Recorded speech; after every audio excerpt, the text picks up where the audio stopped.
Balasore district में हुए train हादसे के बाद अब ट्रैक को साफ करने और सुचारू रूप से यातायात शुरू करने का काम जो है वो युद्ध स्तर पर किया जा रहा है। मैं इस वक्त बालासोर रेलवे स्टेशन में मौजूद हूँ। इलेक्ट्रॉनिक जो सिस्टम होता है सिग्नलिंग वो किस तरह से काम करता है ये दिखाने के लिए इस वक्त हम बालासोर रेलवे स्टेशन में मौजूद हैं और हमारे साथ यहाँ के स्टेशन मैनेजर SK जिना सर है। सर स्वागत है ABP न्यूज़ में। ये पैनल किस तरह से काम करता है कि इलेक्ट्रॉनिक है, एक मैनुअल है। बालासोर रेलवे स्टेशन में अगर कोई ट्रेन आ रही है उसको ट्रैक चेंज करना है, किस तरह से काम करता है? देखिए, दो प्रकार के समय में चलता है हमारा। पैनल में एक होता है और एक वीडियो में होता है, visual display unit. Visual display unit हमारा माउस में क्लिक करके उसको कराते हैं और एक तो अगर ये कभी भी खराब हो जाता है व बंद हो जाता है व किसी की तरफ से होता है तो मैनुअली हम लोग पैनल को लेके आ जाता है। तो दोनों सिस्टम एक है, काम जब कराने का तरीका है वो सेम है। तो देखिए, हम लोग का गाड़ी आता है वो भी हम विजुअल वीडियो में काम करते हैं। तो वीडियो में हम लोग का गाड़ी सिस्टम में ए सिस्टम में गाड़ी चलता है। तो आप जानना क्या चाहते हैं? मैं जानना चाहता हूँ कि वो जो मेन लाइन, जब बालासोर रेलवे स्टेशन से अगर कोई ट्रेन अंदर आ रही है तो उसको आने के पहले आप कैसे सिग्नल देंगे? अगर उसको ट्रैक बदलना है तो क्या कुछ उसका तरीका है? देखिए, हमारा जब गाड़ी होता है ये सिस्टम यही है। पहले हम लोग लाइन को देते हैं। लाइन को देने के बाद कौन सा सिस्टम ये कैसा? ये है DLVI इंस्ट्रूमेंट, जो ब्लॉक इंस्ट्रूमेंट है। उसमें हम लाइन क्लियर देते हैं, परमिशन देते हैं वो गाड़ी छोड़ने के लिए। जब तक हम उसको परमिशन नहीं देंगे तब तक वो गाड़ी छोड़ नहीं पाएगा, तब तक उसका सिग्नल ही नहीं होगा। तो हम ये इसमें परमिशन देते हैं। अब देखिए, नीडल एक तो है, वो नीडल लाइन क्लियर है। वो लाइन क्लियर में जाने के बाद उनका सिग्नल होगा तो वो गाड़ी छोड़ पाएगा, तब जाके गाड़ी आएगा। तो गाड़ी आने के बाद हम जब गाड़ी आता है, हमारा सिस्टम में जितना है इंटरलॉकिंग गेट होता है सिग्नल का साथ। तो हम गेट जैसा है, इधर हमारा इंटरलॉक है। ये गेट जब तक बंद रहेगा हमारा इधर गाड़ी नहीं घुस पाएगा। तो क्योंकि ये रूट ट्रैफिक पहले बंद करना पड़ेगा, उसके बाद हम लोग सिग्नल देते हैं। और ये सिग्नल देने का पहले वो हम लोग का सिग्नल जो सिस्टम है, देखिए तो रेड है, ये है, इसको बोलते हैं सिग्नल बटन। और ये वाइट वाला जो है वो है, उसको बोलते हैं रूट बटन। तो हम सिग्नल बटन जो रूट में हम गाड़ी लेंगे उसी का रूट बटन दबाने के बाद वो सिग्नल होगा, अदरवाइज वो सिग्नल हो नहीं होगा।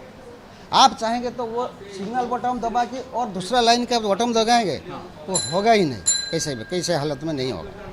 वही रूट में आपको पूरा कॉन्सर्न पॉइंट सब बनाना पड़ेगा, उसके बाद जाके सिग्नल होगा। लेकिन मैन्युअली जैसे ये किया जाता है, आप कह रहे हैं कि इलेक्ट्रॉनिक ऐसा सिस्टम है, लेकिन मैन्युअली किसी एक बटन दबाने से रूट चेंज नहीं होगा? नहीं होगा। एक बार लॉक हो जाने से, मान लीजिए आप ये सिग्नल मैंने दे दिया, जब तक वो गाड़ी नहीं आएगा तब तक कोरामंडल एक्सप्रेस, मान लीजिए कि कोरामंडल का बात नहीं, कोई भी गाड़ी आएगा, एक बार इसको सिग्नल दे दिया बोलने से आप चाहेंगे भी तो ये रूट को चेंज नहीं कर सकते जब तक वो गाड़ी नहीं जाएगा उसका ऊपर। बाकी जो भी गाड़ी है वो गाड़ी एकदम पास में जब तक नहीं होगा तब तक हमारा कोई सिग्नल, कोई रूट भी नहीं होगा, क्योंकि ये लॉक हो जाता है। ये रूट सब लॉक हो जाता है, वो रूट रिलीज नहीं होगा। ये रूट इधर देख रहे हैं आप एक दो देख रहे हैं, ये जो रूट है ये रूट लॉक हो जाता है। ये लाल देख रहे हैं ना, ये अभी नॉर्मल हो गया। ये रूट ये लॉक हट गया, ये रूट अभी अनलॉक हो गया। उसको अब आप अभी चेंज कर सकते हैं। ये देखिए, ये चेंज किया, देखिए वो चेंज किया।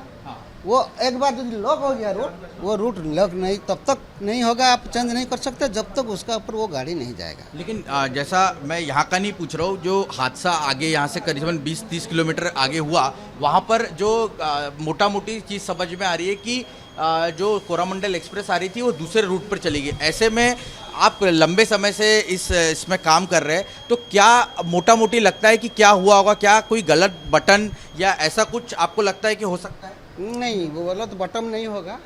गाड़ी डिरेलमेंट के वजह से वो गाड़ी हादसा हुआ है, लेकिन डिरेलमेंट कौन सा कारण के लिए हुआ है वो हम लोग बता नहीं पाएंगे। वो उधर जब इंक्वायरी होगा तब पता चलेगा। लेकिन मुख्य तौर पर सिग्नल जो दिया हुआ वो गलत सिग्नल नहीं दिया हुआ होगा, क्योंकि ये जो सिग्नल दिया हुआ था वो रूट बटन और सिग्नल बटन, रूट बटन देने के बाद वही कंसर्न रूट में गाड़ी जाने का था। मुख्य तौर पर डिरेलमेंट जो हुआ है, डिरेलमेंट तो हुआ है, डिरेलमेंट के वजह से वो हादसा हुआ है।